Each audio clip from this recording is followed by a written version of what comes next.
Hey, everybody, welcome to the preamble for Electric Libertyland 138. How about this time? I just remind you again that football season is upcoming and you should be joining the Lions of Liberty Pride to gamble. With me, with Rico, with John Odermatt, maybe even Mark. I don't know if he's going to get in it or not, but we do our annual leagues wherein you can win free Lions of Liberty merch by beating the Lions. It is free to play, although, of course, you have to pay to support the show. But still, come on, try your mettle, test your strength, prove that be you man or woman, you can take us down. Patreon.com/Lions of Liberty. Welcome to Electric Libertyland, here on the Lions of Liberty podcast, your weekly shot of culture, comedy, and liberty with your host, Brian McWilliams.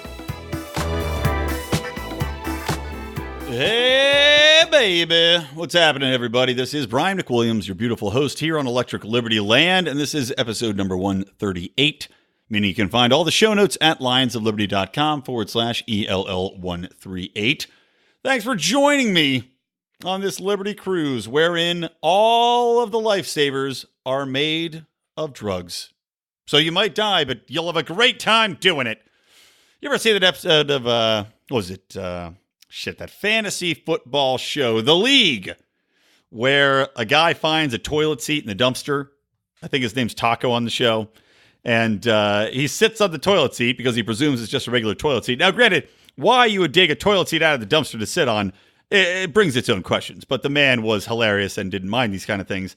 Sits on the toilet seat, and he becomes addicted to sitting on the toilet seat because that toilet seat was made of folded and molded cocaine that was brought over by some Mexican cartels. Very funny watching him get addicted to sitting on the crapper. And I probably have fantasy football in the brain as the season is upcoming. We've got we're up in the air right now. I think we're going to do one big league for our Pride members to join in, as we did last year, which is always fun. So got to keep that in mind. Got my draft picks all lined up. I know half of you care, half of you could give two shits about anything having to do with sports, but I think it's fun, and the people in the Lions of Liberty Pride love it. But, yeah, it's funny. I feel I have to address this now because Mark tweeted it out, but I woke up with a headache today and did not drink last night, did not drink the day before. Just, is there anything more aggravating than waking up not having had a wonderful time the night before? Right? I mean, if I wake up with a headache, I better either, number one, be sick with the flu, where I know I'm going to wake up feeling shitty, or I better have had some drinks the night before. I better have been howling at the moon. I better have been feeling good. Making some bad choices. Going out, skateboarding, holding 2 full cups of yogurt. Just throwing caution to the wind. Going out to a buffet and eating oysters. Kind of like what I did in New Orleans. It got me so sick. Leaving a po' boy out for 4 hours while you go to the pool. An oyster po' boy. Then coming back and eating it drunk. Well, there's nothing worse, man. Just waking up feeling like dump. Felt like dump all day. Feeling a little better now. I'm drinking a little red wine. That always helps. My buddy Greg Hardy, I think he listens to the show. He's saying, liquor cures all headaches. That's true to a certain extent. So I'm taking his advice. Sipping a little Malbec here. We really need a Lions of Liberty wine sponsor or beer sponsor, guys. If you're out there, I know we've got a bunch of beer distributors out there. Our buddy Kyle, he's a good man over at Brickstone Brewery. He's sent us some good beer in the past. But, I want a hard liquor sponsor. I want we've got our Anarcho Coffee, Morning Roar. I want one of those but for bourbon. I want my own line of bourbon, Electric Libertyland, tequila, even though I don't like tequila. Some sort of wine vintage. I know we could get them made. Actually, maybe we should do that. Would you guys buy a Lions of Liberty wine if we had it made up? I was at one winery somewhere, and they were like, oh, yeah, you can come in and you mix your own wines up and you taste test it, and then we'll roll it out for you. But it seems like the cost of that wouldn't be worth it. However, I promise this to you, dear people. If I ever go to jail, I will definitely learn how to make toilet wine. And I will market it. And it will be delicious. I'm thinking maybe some hints of cranberry, maybe a little tidy bowl. I don't know. I have to take in the environment in the prison and see what it speaks to me, and what I can glean from the people in there. But don't worry, I want to make this happen for you, from me, with love. Now, today, I was going to start off talking about this New York Times thing I wanted to talk about because they had a interior town hall at the New York Times wherein the editor called together the whole staff, and this is in the wake of that changing the headline bullshit where they took a headline that was an honest headline about Trump talking after the last couple shootings took place, which said president urges unity, and it's something in the face of racism or something like that. All the liberals lost their minds, forced the New York Times to change the headline, and the New York Times apologized because of a factually accurate headline of the U.S. president urging unity rather than a headline that was President urges unity, but doesn't pay attention to gun control, which is what basically they ended up turning it to. Absurd. So this editor held a town hall in the wake of that to talk about the new direction of the New York Times, and I will get into that momentarily. But first, I saw something in the last couple of days that just really drove me up the wall, and that is Beto O'Rourke coming out and essentially, in my mind, despite all of the really elevated level of competition. We are talking like just decathletes of shit that are running for the Democratic nomination and what they bring to the table as far as being dangers to liberty on many levels. But Beto O'Rourke has really sprung to the front of the pack. And I got to tell you this most recent statement he made, because I alluded to it, that he might be okay with some sort of buyback system for assault weapons, quote unquote assault weapons. But now he's taken it to the streets. By saying that he is officially in favor of a mandatory government buyback for quote unquote assault weapons. And we all know what that means. That means cops going door to door, which to me is a terrifying prospect, especially since he also builds into this new gun plan he's rolling out. And I'm taking this from a Politico story that I read. But he also wants to treat right-wing violence as an issue of organized crime. Now, that to me is terrifying because, number one, right-wing violence is a gigantically encompassing phrase. And also, it seems to ignore the entire raft of left-wing violence, like people from Antifa that are going out there. But I won't get into that right now. But when he's saying he wants to make it a issue of organized crime, targeting right-wing violence, does that mean then that he is going to go and crack down on any members that happen to be organizations that deal with right-wing rhetoric? Does this encompass, the Proud Boys? They're already saying, these are the terrorists, but I don't know. It seems like there's an awful lot of people in the Proud Boys, regardless of what you might think of them, that probably are not in there, that are not violent, that have no intention of being violent in any way or going and shooting anything up. In fact, I don't think any of the members of the Proud Boys or anybody registered as a Proud Boy has gone and shot up anybody in general. But when you get into this, again, the slippery slope, I hate to use that phrase because it's so overused now, but when we're talking about categorizing quote unquote right-wing violence as an organized crime issue, well, now you're going to assign federal task forces to deal with it. You're going to assign people to track and monitor anybody going on to Facebook pages that are right-wing, that are websites that are right-wing. You could accidentally find yourself, just like we see with these no-fly lists, where people find out, they go to the airport and they find out, oh, you know what, I can't fly anywhere because I've been looped into a no-fly list, which now I cannot get off of because of some mistake or some weird affiliation that the FBI dug up or NSA dug up. Now we're going to see this with right-wing, quote-unquote, organized crime groups. If I'm researching something for this show and I try to find a manifesto, like last week, I did the manifesto, I talked about it a little bit, I read the manifesto of the El Paso shooter. If I go and read that manifesto, am I now going to be part of this quote-unquote organized crime ring? Am I now going to have the feds beating down my door? That is absolutely terrifying. Which is ironic in the context that Beto O'Rourke has been campaigning on the fact that Donald Trump is supposedly terrifying and terrorizing people. He says this, quote, "To those places where Donald Trump is in terrorizing and terrifying and demeaning our fellow Americans, that's where you will find me in this campaign." You know what? It sounds like where I'm going to find you in your campaign is at the door of every goddamn American who might own a gun. Because there's no way for you to go and mandatorily buy back guns. People aren't going to just turn them back over. So you're going to have to go Gestapo style, door to door, demanding people's armament like it's the United States going through Japan and demanding they turn over their weapons, including their swords. That's how people get shot. That's where you're going to see shootouts. That's where you're going to see cops dying. I mean, if you want to know what the biggest threat to this country is, it is trying to demand people's guns back. That will cause a civil war. But not only that, this is a theme here. Why Beto O'Rourke is the biggest number one threat to liberty. Why he is enemy number one for the concept of liberty. And it's not only because of these ridiculous gun laws he's trying to propose, which of course he has the red flag laws in place. He wants those to come through naturally. Not only that, he wants to hold internet companies accountable for hate speech online. Okay, so not only does he want to take back your guns, so he wants to take your Second Amendment rights away, but he also wants to take your First Amendment rights away. Because what's going to happen if you demand that these online platforms censor any sort of quote-unquote hate speech or quote-unquote violent speech is that nobody's going to be able to talk about anything. And it's not just a simple matter of, okay, we now have to police it more. How would you possibly police it?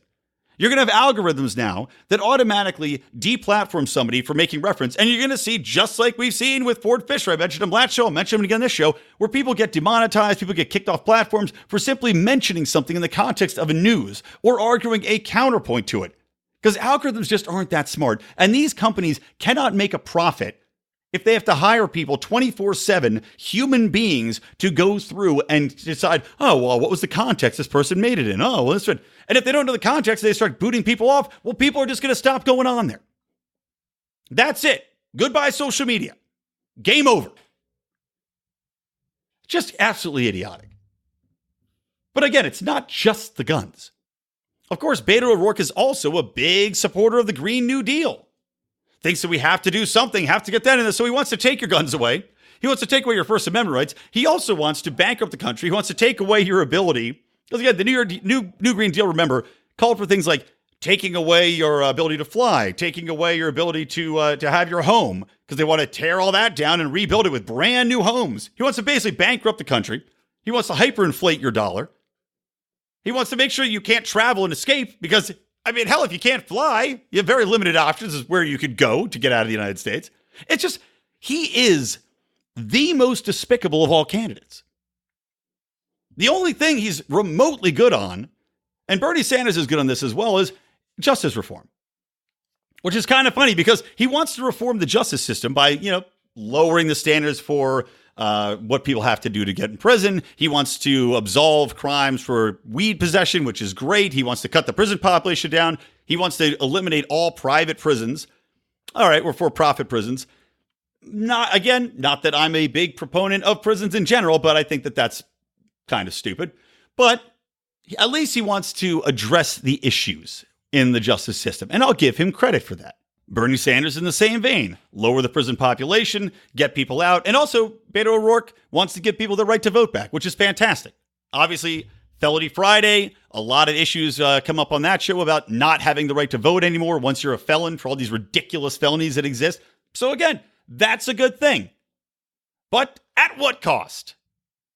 He wants to address justice reform by ripping away the justice for people that are gun owners at this point in time, the people that want to go and converse freely online with other people, people that might just want to have a conservative viewpoint or a right-wing viewpoint and get together in public. Because you can be assured if you want to crack down on right-wing organized crime, quote unquote, well, then you're not going to be able to get together in groups and just hang out anymore if you're right-wingers, are you? No, of course not. Because that's now going to be viewed as something that has to be broken up, has to be stopped, has to be monitored, has to be spied upon. I mean, this is just, and of course, if they get in there and they start listening to whatever it is, just an open invitation to say, oh, well, these are now domestic terrorists. Something I'm going to talk about in just a minute.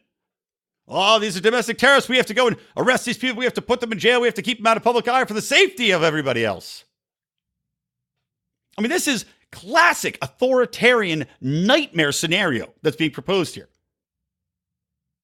And I had a conversation with some buddies of mine this past weekend, both pretty left-wing, And the gun topic came up. My buddy says, hey, why do you think you need all these guns? Why do we need to have assault weapons and everything else? And I told him, I said, look, man, to protect against the government. And of course, he raises the old, this old tired notion that somehow an armed populace would not be able to protect itself from the government with all its weapons, all its fancy weapons.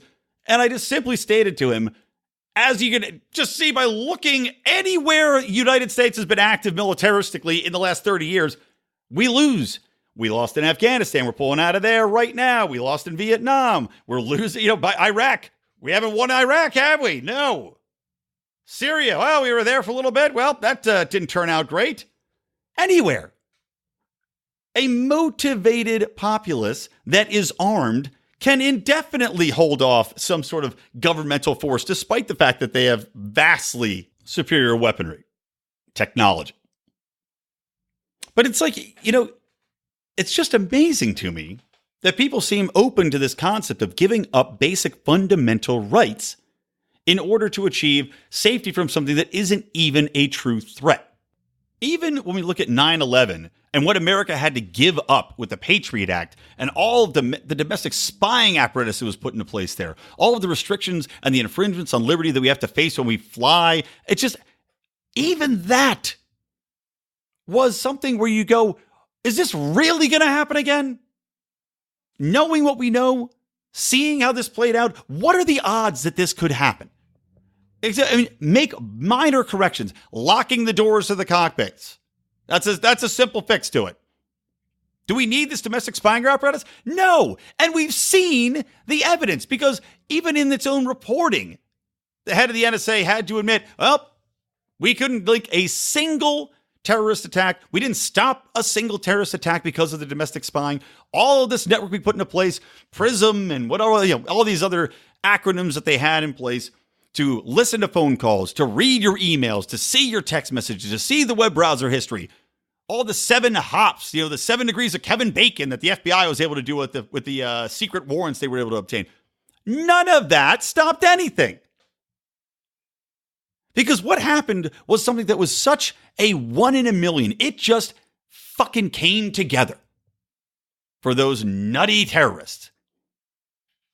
Never will happen again. And we're seeing that same thing. A lot of these events, look, they're happening. I'm not denying that. But nothing you're going to do is going to stop them from happening again. Nothing. I don't care what measures you put into place until you address, and I'm not going to go off on a big tangent on this, because I talked about it last show, until you address the basic culture, the basic core reasons for why it's happening, it's going to keep happening. You can't predict it. None of the laws they want to put in place would have stopped it. Doing mandatory, quote unquote, assault weapon buybacks is just merely an excuse to take back gun rights, which the progressives want all along because they're authoritarian. So one more instance of the government cracking down on basic freedoms in the guise of protecting you from quote unquote terror or from a general fear. And we see this happens time and time again because there is never a crisis that the government and people, these fucking leeches like Beto O'Rourke, don't see as a way to increase their own power, to increase the scope and power and oversight of government at the expense of individual citizens. When individual citizens can protect themselves from instances like this far better. There are already schools putting in place where people have guns on site. Teachers are allowed to have guns on site. I can guarantee you're not going to see any school shootings at those schools. Now, granted, I can make that statement knowing that these things happen so infrequently that, again, it's like a 1 in a million shot it would happen anyway. So maybe the odds are low it would happen at any given school, even if the teachers arm themselves with marshmallow guns. It's probably still not going to happen there. But knowing that someone's armed, if you go in there, is enough to stop somebody in their tracks. And people like Beto O'Rourke using this as an excuse to go door to door, to infringe on basic rights, and to make sure that the government has complete control. Because I do agree that if you take away, maybe let's say, quote unquote, assault weapons, right? You take away that sort of armament and force people in the country just to fight with handguns, maybe then you could have the government take over. Maybe then it's impossible to fight back because then the armament's too high. But even so, I don't know, man. Even with handguns, armed population, you don't know who's a combatant. You don't know who's not a combatant. Motivated to fight to the death. Who knows? The only thing I know is fuck Beto O'Rourke. Because, you put this one thing in place. You say, oh, we're just buying back the assault weapons. Then it will turn to the handguns. Because the core issue remains. The violence is still going to occur because the culture is fucking poisoned. And it's just going to keep going down that slope until we get to the point where London's at, where you can't have any guns at all, and now you can't have any knives at all. You got to go around with a spork. And even so, we still see people getting killed in London because there's no way to stop it. It's just one more thing that gives the government an upper hand, one more way to control people that accomplishes absolutely nothing except to make us weak and complicit if the government decides they ever want to crack down and turn us into a state like a China. If they want to crack down, turn us into a Venezuela, turn us into any of the places. I mean, obviously, we all know this. Hitler took away the guns before Nazi Germany became what it was. It is always the prelude to the government doing the most horrific acts in history. It always starts with disarming the population. Now, here's something that's slightly tied in because I talked about the Patriot Act earlier. I talked about the spying that was put into place, the domestic spying apparatus, because they had to protect us from the evil terrorists that bombed us on 9/11 by flying the planes in the World Trade Center. Well, that sweet Section 215 of the Patriot Act that allows for bulk data collection lives on under the USA Freedom Act. Of course, USA Freedom Act pushed through by who? Oh, Ted Cruz. Yeah, Ted Cruz, the guy who we all thought was a libertarian for a hot second way back when, and clearly is not. But that is up for renewal once more because they have to renew it every 90 days. And now this bulk data collection, they shut it down essentially because it was obvious to anybody that looked at any of the collection records that they were listening in to millions and millions of phone calls they were not intended to. These were people, as I mentioned, this HOP system wherein, to put it very briefly, the HOP system kind of works as in they have a terrorist suspect or a person of interest. They now can hop like 5 hops from that person. And what that means is kind of like the Wayne's World, and they tell 2 friends, and they tell 2 friends, and they tell 2 friends. So you can imagine this exponentially gets so large that it encompasses every American easily within a few hops from the original source. Because if you're talking to one person, and they talk to 6 people, and they talk to 10 people, there you go. That's the whole country. Right there in a nutshell. So this crap act, this crap provision, which was exposed by Snowden back in the day, you all remember very well, they acknowledge it's flawed. They acknowledge it's infringing on the basic rights of Americans. They acknowledge that it's collecting all of this data, which they are not intended and not permitted to use. So they shut it down. They say, okay, we're going to revamp it. We're going to rework it, right? Another report comes out saying that it's still not working. They still are getting millions of people's data because how could you not? How could you not? An outgoing NSA director, Dan Coates, is asking that it gets renewed once again. They're set to expire in December. Now, Rand Paul has come out, because he's good on this kind of thing. Rand Paul has come out and said, we need to stop this. We need to stop any of these renewals for the USA Freedom Act. We need to just completely flat out reject Section 215, reject collection of bulk data, etc. But of course, the NSA is not going to allow that. Despite the fact that this program, they know it doesn't work, but he's saying that on the context of, well, what if it does work someday, that they have to keep it in existence. This is like if you're just sitting on a pile of flat uranium, you have no idea what to do with it. It's killing everybody in your town, but you're like, well, someday we're going to figure out how to build that bomb. Which I'm sure is how a lot of people have died in third world countries that are struggling to make nuclear weapons, by the way. But it's fucking absurd. So you want to keep something in place that is already acknowledged to be a massive infringement on every American's right to privacy, just because maybe you'll figure it out. Get the fuck out of here, man. I mean, if there's a wife beater in the house, and the wife's like, well, I keep him in the bathroom locked up just in case he decides to treat me good someday. I don't think anybody's going to be like, you know what, Susie, that's a great idea. I think most people are like, bitch, you're crazy. Get that shit out of there. Cut that crap loose. But yeah, Dan Coates insisting on keeping that in place. And you know what? Mr. Beto O'Rourke, I'm sure would have no problem with it. In fact, I'm sure he would apply that to every American in the right-wing organized crime family that he's made up in his own little mind. And there you go. Congress listened, or not Congress, NSA listened to every single call all over the place, all the time. Half of America wiretapped. And of course, because half of America knows the other half of America, all of America wiretapped. Thanks to your friendly neighbors at the NSA. All right, let's take a quick break. We'll be right back. Denmark essentially owns it. So the concept came up, and I said, certainly I'd be. Strategically, it's interesting. Essentially, it's a large real estate deal. A lot of things could be done, but we'll talk to them a little bit. Hey, you heard the president? This is Jimmy Green from Jimmy Greenland, advanced sales for real estate in Greenland. If you want to come and get prime real estate for what is sure to be green card land as soon as Donald Trump has his way, I've got a deal for you. In green card land, your illegal immigrant stereotype can mean big bucks. Ka-ching! Do you have a massage parlor? Well, guess what? In green card land, happy endings for everyone. Do you have a taco stand? Don't worry, we don't care if it's horse meat. And don't worry about sex trafficking either. That's our secret. Visit greencardland.com today. I did that special because someone brought it to my attention that the sons of bitches at the Friends Against Government podcast think that they have a monopoly on creating fake funny commercials, but as longtime listeners know, I've been doing this shit since the 90s. That's not true. I think I was watching Rocco's Modern Life in the 90s, but since the early episodes of this show, I've been doing fake commercials. I just need to do them more often. And now I do more songs because you guys like songs. What can I do? I can't have something for everybody, guys. I'm not some sort of magical prostitute that's just full of holes for everybody to bang. Anyway, with that smooth intro, here's a real commercial. We don't rise to the level of our expectations, we fall to the level of our training. Those epic words from Archilochus can sum up your ability to succeed or fail in business. I want to recommend Conversation Mat Time to our listeners as a way to hone your one-on-one conversation skills in a role-playing session that can help take you to the next level.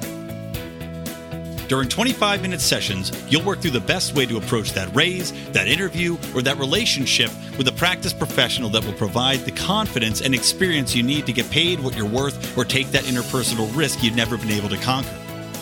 Just like in jiu-jitsu, the difference between a novice and a black belt is mat time. Train to win. Visit conversationmattime.com and take advantage of a free 15-minute consultation just for listeners of this show. All right, welcome back to Electric Libertyland 138. You can find all the show notes at lionsofliberty.com/ELL138. Coming back in, kind of all ties in what we were already talking about since we just talked about the Section 215. But interesting article on TruthDig about what is the FBI hiding about its domestic terror arrest. And of course, this becomes very prominent when you've got people like Beto O'Rourke talking about cracking down on right-wing organized crime. But in the wake of the El Paso shooting, the FBI had announced that they had investigations into some 90 different domestic terrorists with they did investigations resulting in 90 arrests. And this is in press releases they put out saying that they were fighting this domestic issue, despite the fact that domestic terrorism is not really a thing. It's not like a definitive crime you can be charged with just yet. So they have to charge them with things, it could be murder, it could be, conspiracy, it could be any number of things.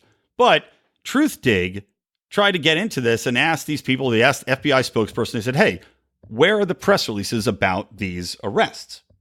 Where do these things exist where I can find them and see what they're for, who they're of, etc.?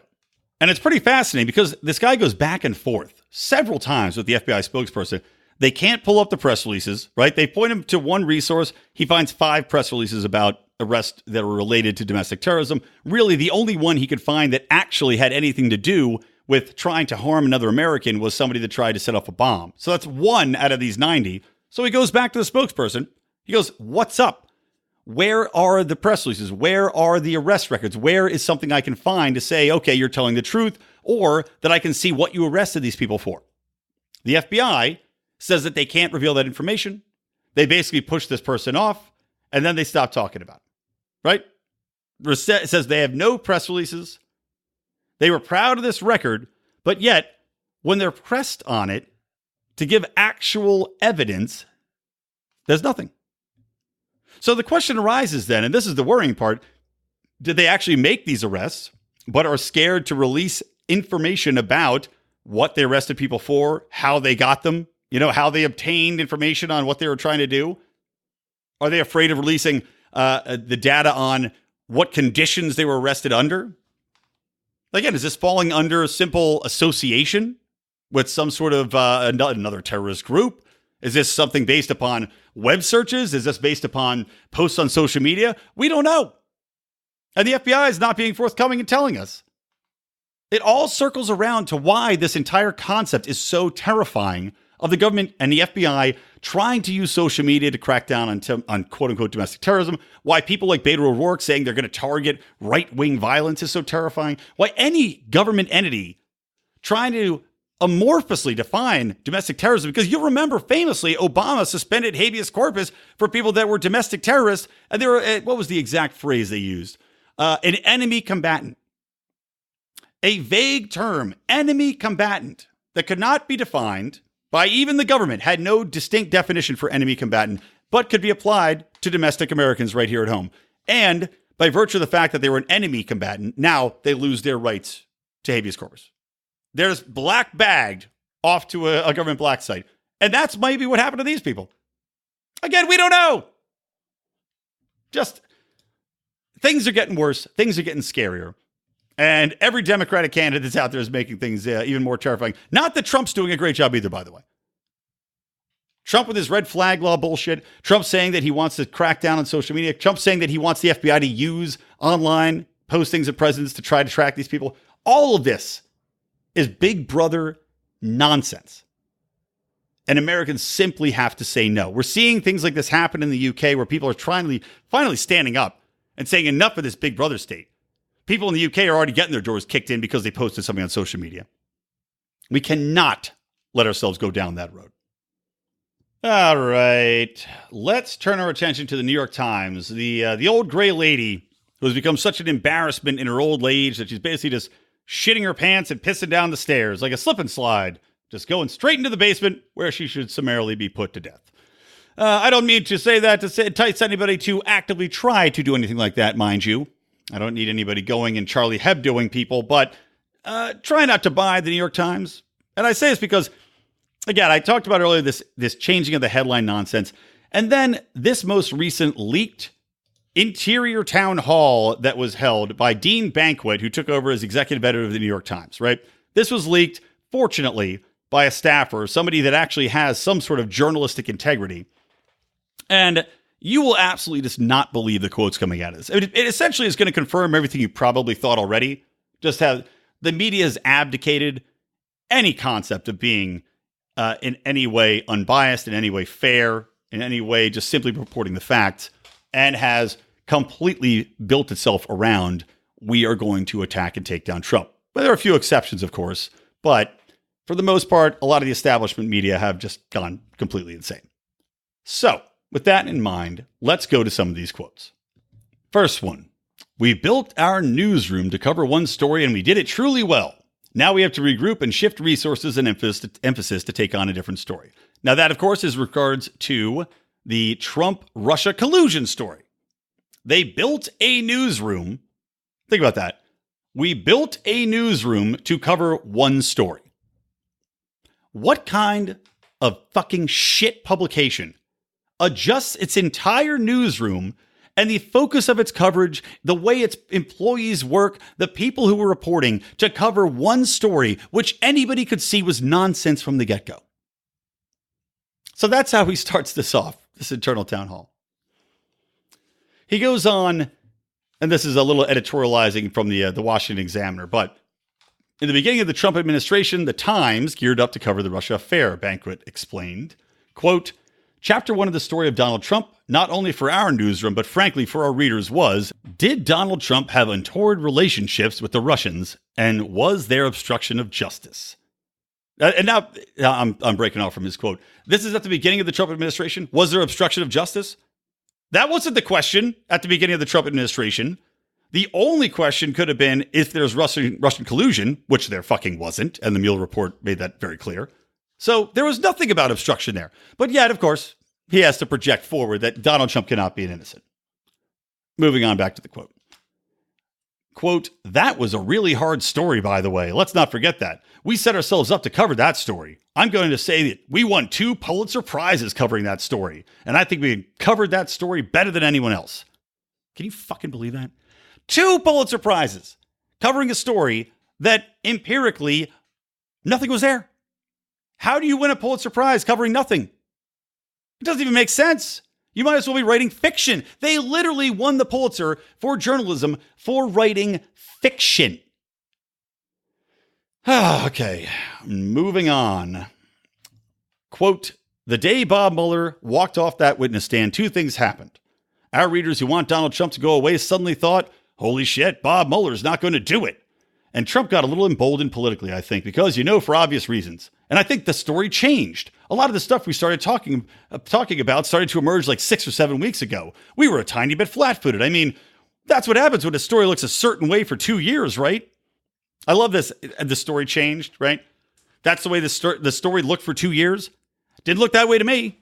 Looked like a goddamn circus to me. Looked like a man that was clearly set up by the deep state, by a FISA warrants, by nonsense investigations from the FBI that fell apart very predictably. So amazing that this vastly respected journalistic organization was caught flat-footed when idiots like me, drunken dipshits drinking wine and podcasting about libertarian issues, could see it from a mile away. Now then, next, Banquet continues, I think we've got to change. The Times must write more deeply about the country, race, and other divisions. Oh, what a shock! So let me get this right, Dean. You failed trying to take Trump down with this narrative about Russian collusion. And now, like every other establishment shill leftist paper or organization, now you're going to pivot to racism. Is that what I'm hearing loud and clear? Okay, cool. He continues. I mean, the vision for coverage for the next 2 years is what I talked about earlier. How do we cover a guy who makes these kind of remarks? How do we cover the world's reaction to them? How do we do that while continuing to cover his policies? How do we cover America that's been so divided by Donald Trump? Now, listen to this. How do we do that while continuing to cover his policies? Exactly. How do you do that?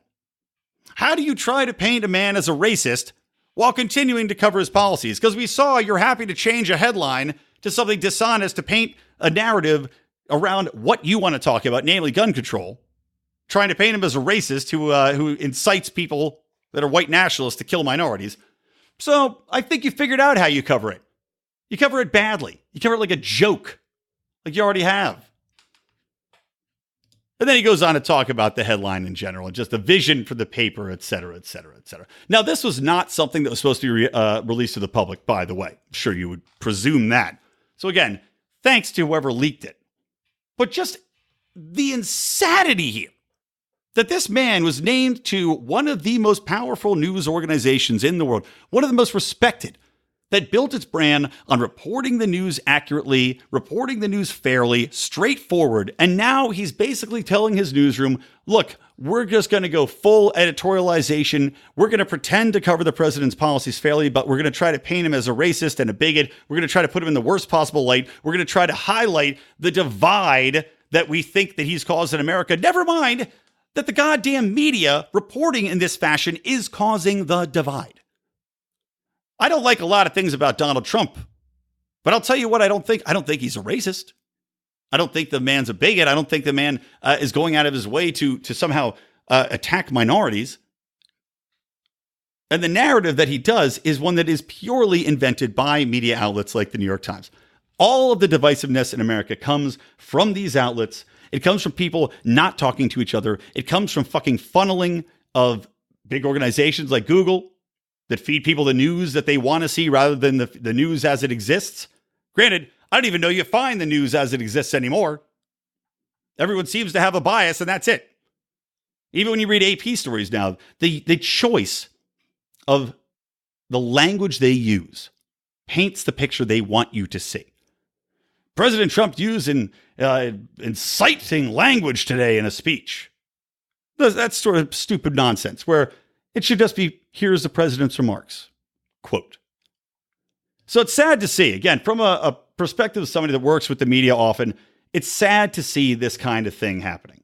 And honestly, it even impacts the way in which I operate and I work my own job. I'll give you an example. We work with an organization. They're a global organization that works to uncover instances of violence and genocide. For example, they started off finding Jews that were killed in the countryside by Nazis, not in Auschwitz, but outside, right? These Nazi death squads, they'd go town to town, shoot people, put them in a mass grave, move on. Wasn't really documented well. So these people are going around doing that work, amazing stuff. Now they're working with the Yazidis. The Yazidis were massacred in Iraq, northern Iraq, by ISIS. They're documenting that. They're working with survivors. They're helping these people get back on track, all led by this Catholic priest. Amazing story, right? Catholic priest finding Jews, helping Muslims. Amazing. Hard to find a home for it unless, and we talked about this at my firm, unless we tried to paint this as something where it's anti-Trump. And we decided we're not going to do that because it would be dishonest to do it. The organization is not political in that way. But I'll tell you what, people have told us in newsrooms, they literally have said to us, well, unless this ties into Trump or something like that, my readers just aren't interested. CNN, for example. It's really sad to see, honestly. And it's just happening more and more. I really wish I knew of an honest news source that you could follow nowadays. It used to be, BBC was my default, but even now they've just become far too left. And now with the rise of Boris Johnson, they are going to be vocally in opposition of any sort of right agenda or anything that's even center agenda. They're going full left. So sad world, guys. I'm going to wrap this up because it is very hot in here, but I'm going to wrap it up with a funny story. Ties into this whole concept because I do not have AC. You guys know that. I've talked about it before. However, a news story out of 10 News. Where the hell are these people out of? St. Petersburg, Florida. Oh, right by where my parents live. They did a report on Consumer Reports and the recommended settings for air conditioners from Energy Star, which of course is from the Department of Energy and the Environmental Protection Agency. This report says that you should keep your house at a temperature for optimum power usage and, good for the environment of the following. And you are not going to fucking believe this. 78 degrees when you're at home. 85 degrees when you're at work or away from home. And a nice, cool, relaxing 82 degrees when you're sleeping. Now, let me ask you this. In an era where anytime there's a heat wave, we read reports of old people dying off in the bucketfuls. I made this joke on stage before in my stand-up, and I think it's pretty funny. If you were a serial killer and there's a heat wave, you should just go to old folks' homes, put some water bottles on some people's chests, and then just claim them because you will kill thousands. But these people at the EPA, they want to tell you to keep your house at 82 degrees in the summer when you're sleeping? Old people be dying. Not only that, but my God, you'll just lie there sweating your ass off. How could you sleep? I can't sleep when it's 72 degrees in my room. I have an air conditioner in my bedroom. That's the only place I have it. That shit, if it's not at like 67, I can't sleep a wink. I'm lying there sweating. You put the thing on a little bit across your stomach, then you take it off. You tuck it over your legs. Then your legs are sweating, touching each other. You can't even have your legs touch each other. What do they want from us? What about your dogs? My God, if my dogs are sitting in an 82-degree house all day or 85 degrees, it's a little better than leaving them in a hot car with the windows up, but it's not that much better. Still gonna be sweating their asses off, panting. Walk home, 2 dead dogs. Cook them up for dinner on the barbecue. Don't want to cook inside the house. Too hot. It cracks me up because it's literally as though we're going back in time, right? We make all these advancements as a society. We get to the point where human beings can conquer the Earth's fluctuations in temperature. And yet the scaremongers want to tell us, nope, you have to give up all these technological advancements, guys. Sorry, can't do it. That AC that you love, nope, can't have it anymore. The Earth's getting too hot. You got to lose your AC. Seems counterintuitive.